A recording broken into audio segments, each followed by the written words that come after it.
नरेंद्र मोदी और अटल बिहारी वाजपेयी की memory auditory data को प्रेफरेंस देती थी। महेंद्र सिंह धोनी का दिमाग काइनेस्थेटिक और विजुअल के डेटा को प्रेफरेंस देता है। लेकिन वहीं एलन मस्क का दिमाग एडी कैटेगरी में आता है। दोस्तों, आपको जान के हैरानी होगी कि दुनिया का कोई भी व्यक्ति, चाहे वो छोटा से छोटा या बड़ा से बड़ा हो, उसका दिमाग एक पार्टिकुलर टाइप ऑफ डेटा को प्रेफरेंस देता है। इसी बेसिस पर एनएलपी में 4 तरह की मेमोरीज को बताया गया है: ऑडिटरी, विजुअल, काइनेस्थेटिक और एडी। पहले तरह का डेटा होता है विजुअल।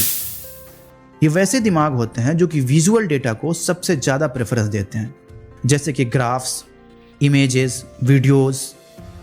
ऐसे लोग वीडियोस को सबसे ज्यादा एंजॉय करते हैं। ऐसे लोग विजुअल्स को बहुत अच्छे से प्रेजेंट कर पाते हैं। आज के दौर में एसिस राजामौली को सबसे बेहतर एग्जाम्पल माना जा सकता है, क्योंकि विजुअल डेटा को जिस तरह से स्क्रीन पे वो प्रेजेंट करते हैं, शायद ही किसी डायरेक्टर ने आज तक भारतीय इतिहास में ऐसा किया हो। ऑडिटरी डेटा को प्रेफरेंस देने वाले लोगों का दिमाग ऐसा होता है कि वो सिर्फ सुनकर ही किसी चीज को याद कर सकते हैं। वो गाना सुनकर ही उसकी लिरिक्स को याद कर सकते हैं। वो बहुत अच्छे संगीतकार हो सकते हैं। ये लोग जब भी भाषण देंगे या बात करेंगे तो बीच बीच में पॉज लेते हैं। इंडिया में इसका बेस्ट एग्जाम्पल पहले के दौर में अटल बिहारी वाजपेयी और आज के दौर में नरेंद्र मोदी है। आपने अक्सर उनके भाषण में देखा होगा कि बीच बीच में वो लंबा पॉज लेते हैं। वो ऐसा इसलिए करते हैं क्योंकि उनका दिमाग सेंटेंसेस बनाते रहता है। ये लोग दिमाग में पहले सेंटेंस बनाते हैं और फिर बोलते हैं। काइनेस्थेटिक डेटा को सबसे ज़्यादा प्रेफरेंसेस देने वाला दिमाग एनर्जी को बहुत अच्छे से सेंस कर लेता है।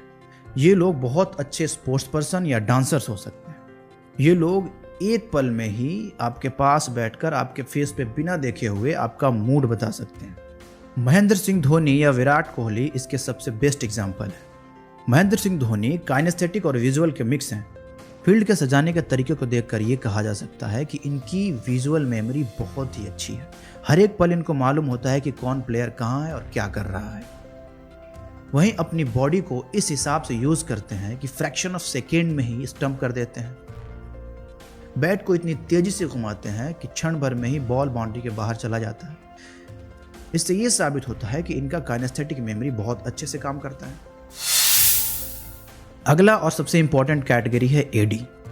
ये लोग वो होते हैं जो ना सुने पे विश्वास करते हैं, ना ही देखे पे विश्वास करते हैं। ये लोग किसी भी चीज को बिना प्रूफ के नहीं मानते। इनको कुछ भी नई चीज बता दो, ये जाके सर्च करेंगे, पहले उसके बारे में पता करेंगे, वेरीफाई करेंगे, तभी उसको एक्सेप्ट करके दिमाग में रजिस्टर करेंगे। ऐसे लोग रिसर्च में बहुत अच्छे होते हैं।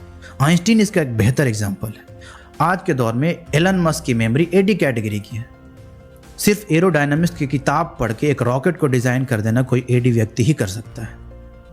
इनको सेल्फ स्टडी करके चीज़ों को समझना सबसे ज़्यादा आसान लगता है। वहीं ऑडियो और विजुअल वाले को लेक्चर में ज़्यादा समझ आती है। एडी वाले लोग हमेशा बैक बेंचर्स रहते हैं क्योंकि उनको क्लास में कुछ समझ नहीं आता।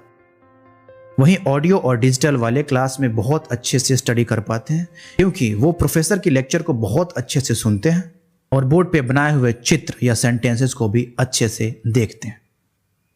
आपको क्या लगता है, आप किस कैटेगरी में हो? कमेंट में बताओ। तब तक मिलते हैं अगले वीडियो में।